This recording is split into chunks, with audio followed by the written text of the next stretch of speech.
unlike here, law enforcement are the ones, and they're the ones who, for whatever reason, have decided not to release the names. I know there's a lot of names out there, or there are names of different, people. I cannot positively say that those are the people. However, I can say that we had 2 individuals from Lockhart, 1 individual from Bastrop, and 1 individual from Sealy who are deceased at this time. I wish, again, that I could give out names, but out of respect for everybody and out of respect for our protocols that we follow here in Texas, I will not give those names out. I want to also update you on some of the things that we're doing. With the county judge, we have been attempting to contact all families, every single family, irregardless of if we know that somebody's already talked to them. We want to make sure that they have a way home. There are a number of people that simply do not want to get on a bus. Can you blame them? So we're looking at different ways to try to get these folks back home. And I've made numerous phone calls, and so has all the staff that's working on this.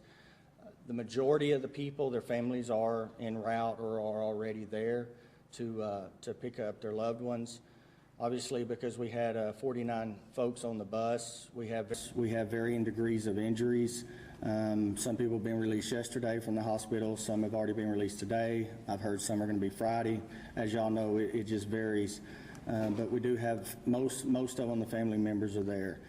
We do have volunteers, like I said earlier, who are willing to drive up there at any time if anybody needs a ride back.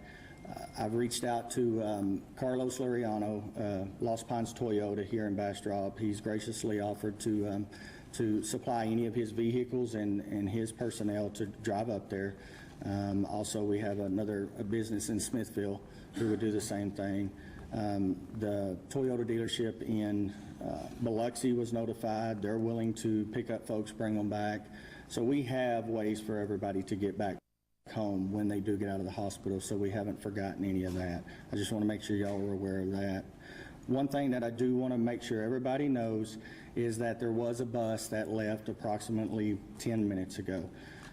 Somewhere between 7 and 10 of the victims are on their way back. They were not injured, so they are on their way back to Bastrop. We are asking all people, all supporters, to show up at the First National Bank somewhere around the 10:30 tonight time frame is when they're going to show up, and we just want to show them our support. So we're going to have people out at the First National Bank parking lot at 10:30. Between 10:30 and 11 is when they're going to show up. We're also going to put that on the Bastrop Police Department Facebook page so everybody that wants to participate can. How can the public help? Well, first and foremost, I'm a godly man, pray. We've had a lot of prayers. We need a lot of prayers as a community as we continue to deal with this.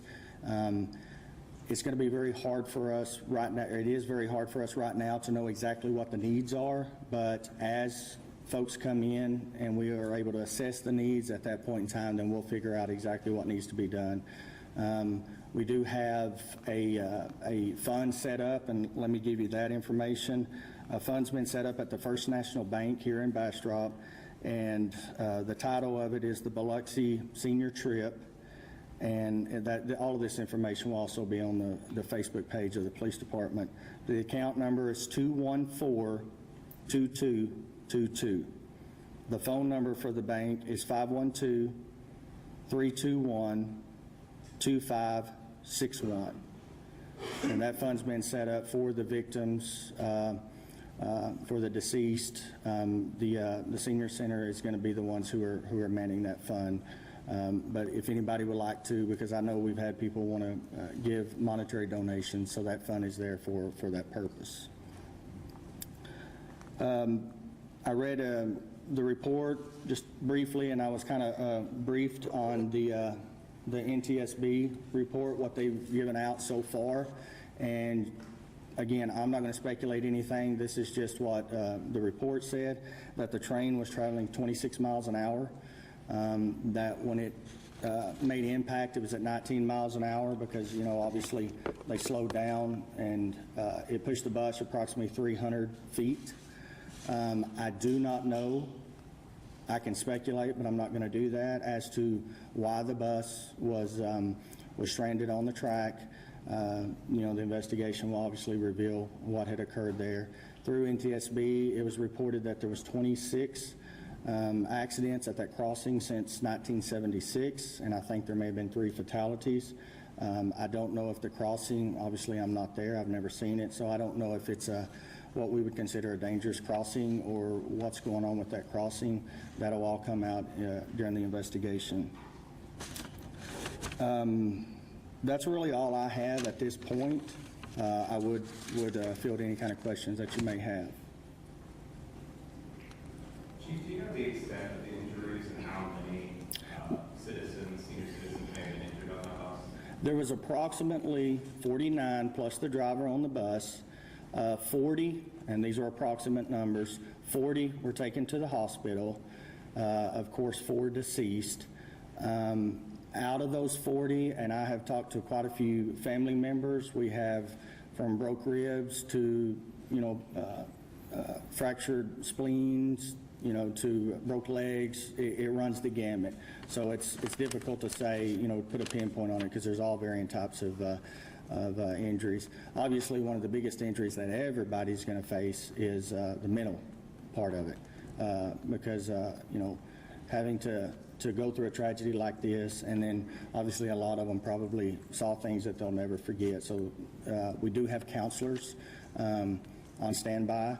We have the police department has a chaplain program. We have already reached out to the chaplains. They have been at the senior center all day for any of the senior center folks that, you know, would like to talk with the spiritual leader. They're also going to be there tomorrow.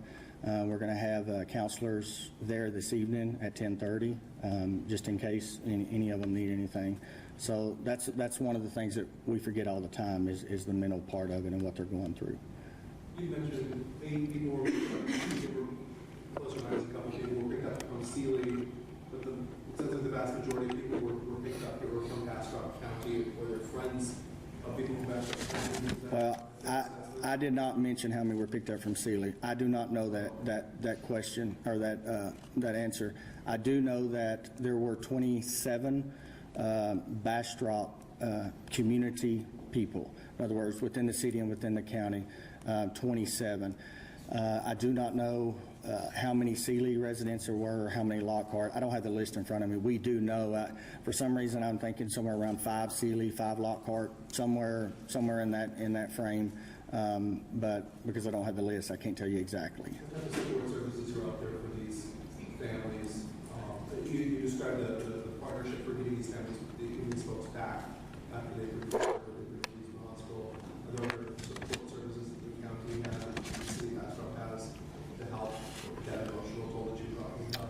Well, we do have a victim services unit. The county does, and they're very good at what they do. And so yes, they'll be participating in this. Now, as far as what the counties or what Sealy or what Lockhart does, I don't know that, but we don't care if they're a Sealy or a Lockhart or an Austin resident.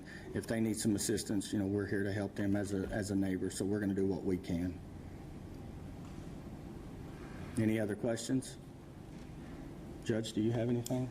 Well, thank you, Chief. I just will say that our hearts are heavy for the loss of these lives, and we are committed to making sure that every family gets cared for, not just today and tomorrow, but for many weeks and months ahead in this situation.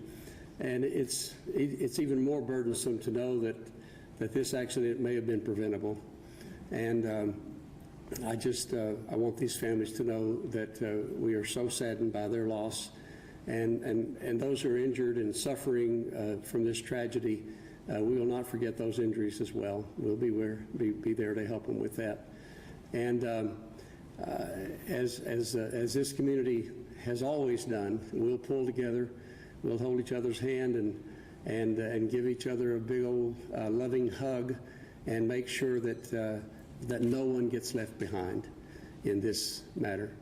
And I just want to thank the chief for his leadership here, and each of you for your care and concern. I want to recognize again Barbara Atkins, who is the president of the Senior Citizens Association here for Bastrop County. She's done a wonderful job with this, staying in touch with all of her members and answering their families' questions. That's commendable, Barbara. Thank you for that. So as we work together through this, I think we'll all be all right, but it's going to take some time and some prayer and some deep community concern. And I hope that you'll join us in that. Thank you. I would like to just also add that any updates that we may have, any new information that we may have, it will be on the Bastrop Police Department's Facebook page. That's obviously the best way to blast out information. And I would also like to add, rest assured that all 4 victims, their families have been notified. So it's not like there's some family members that don't know that their loved one has passed away. Any other questions? Judge Poppy, can you talk about the emergency? Describe, this is also being carried and seen in a lot of other parts of the country. Yeah. As they're watching this. And last time I heard about Bastrop County, it was fire or Yep. flood. Well, the question has to do with Bastrop County's resiliency and the fact that we've dealt with, actually in the last 5 years, 6 natural disasters, 2 fires and 4 floods, and then this tragedy following on the heels of all of that. What we've learned is that just as with much of Texas, we're pretty tough people and bounce back and help each other. We don't leave anybody out there to fend for themselves. We don't apologize for the way we love and care for each other, but we actually take pride in that. And I think that's the key to our to our ability to deal with these traumatic situations. When anyone hurts, we all hurt, and I mean genuinely hurt. It's not just words or show, but it's real heartfelt, deep concern. And so that's why I'm confident that for these families, both those that lost loved ones and those who are suffered horrible experiences that none of us should ever have to face, we'll be there for them, and this community will be there for them, and I'm confident that we'll pull together and we'll never forget this, but we will grow from it, we'll be stronger by it, and it'll be something that becomes a part of our fabric in the future, but at the same time, it won't be something that burdens us down or holds us down. I think we'll be fine. Anything else for the chief? Yes, sir. Is there any kind of a timeline as to how long the bus was on the track before the train came before it was loaded? I'm sure there is, but I don't know that answer. Obviously, I'm not part of the investigation. That'll all come out in the NTSB investigation, but as of right now, I don't know what it was. Anything else? Okay, thank y'all very much. Yes? How long before we'll tell the these officers all the injuries and all that stuff? I mean, we're a family at the center, and we're just not putting the news today, and now we thought we were going to hear who we have and don't have, and it's now, no. You need, that one's easy to answer, and it is, I'm going to respect everybody's privacy. And I understand as loved ones, as friends, you would like to know so you can reach out to them, and I understand that. However, I have a duty to protect everybody's privacy as far as their injuries and everything, and so that's why none of that information is being released as far as. Now, if you're a family member, obviously we're gonna get with you and we're gonna tell you everything, but I would want that for myself, and that's the way I try to look at things. Anything else? Thank y'all very much. I appreciate it.